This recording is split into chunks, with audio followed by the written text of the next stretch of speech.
আছো? আলহামদুলিল্লাহ ভালো আছি। আপনি কেমন আছেন? ভালোই আছি, তবে জীবনে একটু চাপ যাচ্ছে। ভাই, সব চাপ কি সঠিক পথে চলছে? আরে ভাই, সত্যি বলতে জীবন চালাতে গেলে একটু চালাকি করতেই হয়। কিন্তু নাদিম ভাই, ইসলাম আমাদের চালাকি নয়, সততার পথ শেখায়। ঠিক আছে ভাই, সব কিছুতে সততা দেখালে কিছুই হবে না। নাদিম ভাই, আপনি কি জানেন নবী সাল্লাল্লাহু আলাইহি ওয়াসাল্লাম বলেছেন, যে ব্যক্তি সত্য কথা বলে, সত্যের উপর চলে, আল্লাহ তার জন্য কল্যাণের দরজা খুলে দেয়। শোনো, সত্য কথায় জীবন চলে না।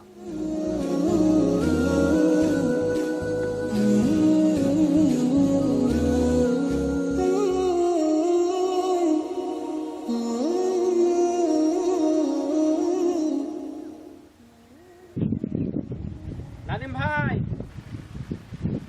নাদিম ভাই, আপনার সাথে একটু কথা ছিল। বলো ভাই, কি কথা? শুনলাম আপনি একটা কাজের কথা বলে একজনকে ভুল তথ্য দিয়েছেন, এটা কি সত্য? আরে ভাই, এটা তো সাধারণ ব্যাপার, এতে এমন কি ক্ষতি? সাধারণ? মিথ্যা দিয়ে আপনি কিভাবে ব্যবসা করেন? বেশি কথা বলো না, আমার নিজের ব্যবসা নিজেই ভালো বুঝি। নাদিম ভাই, একটা কথা মনে রাখবেন, মিথ্যা কখনো দীর্ঘস্থায়ী হয় না।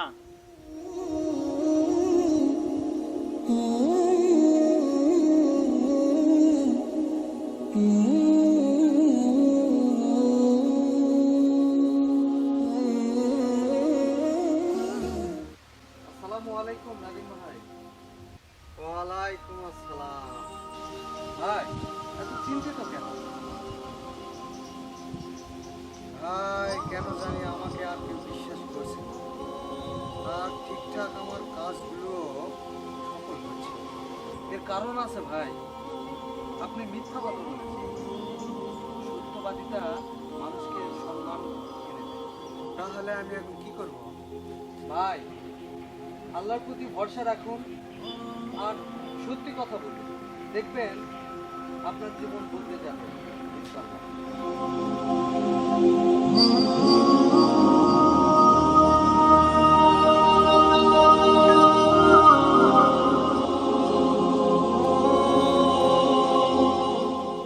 ইমরান ভাই, ইমরান ভাই,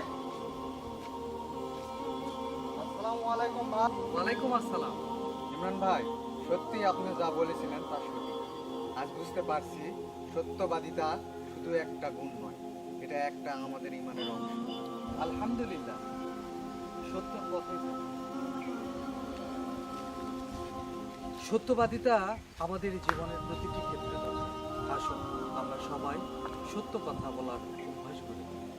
সত্যবাদিতা শুধুমাত্র একজন মানুষের নয়, পুরো সমাজের জন্য বরকত নিয়ে আসে। মিথ্যা মানুষকে ধ্বংসের পথে নিয়ে যায়।